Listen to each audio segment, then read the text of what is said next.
श्रीरामपुरात आकारी पडीत शेतकऱ्यांची आंदोलन पेटले. गुराढोरांसह शेतकरी पोलिसांच्या दारात.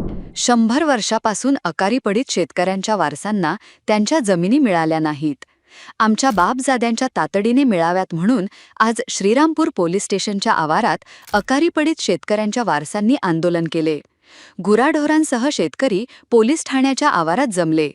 जोपर्यंत आम्हाला न्याय मिळत नाही तोपर्यंत येथून हलणार नाही असा पवित्रा शेतकऱ्यांनी घेतला. यावेळी शेतकऱ्यांनी पोलीस ठाण्याच्या आवारातच चुल्ही पेटवून झुणका भाकर केली. शेतकरी संघटनेचे नेते ॲडव्होकेट अजित काळे यांच्या नेतृत्वाखाली हे आंदोलन आजपासून सुरू झाले. जवळपास 107 वर्ष झाली ज्या जमिनी सरकारने बळकावलेल्या आहेत आणि उच्च न्यायालयाचा निकाल होऊन देखील आज 1.5 वर्ष झाले या जमिनी परत या शेतकऱ्यांना द्यायला पाहिजे असा निकाल दिलाय उच्च न्यायालयाने. परंतु सरकारने मंत्रिमंडळाचा निर्णय होऊन देखील आता 1.5 वर्ष होत आलं.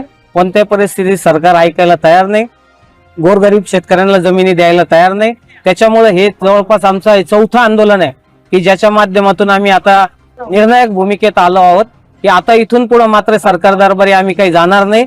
काही केल्या सरकारने इथे येऊन हा प्रश्न सोडवायला पाहिजे या भूमिकेत आम्ही आलोय. त्याच्यामुळं आज पोलीस स्टेशनला आम्ही येऊन इथं थांबलेलो आहोत आणि जोपर्यंत सरकार निर्णय घेत नाही तोपर्यंत आम्ही इथून काही हलणार नाही. ताज्या बातम्यांसाठी जय बाबा न्यूजला लाईक करा, सबस्क्राईब करा, फॉलो करा, शेअर करा. जय बाबा.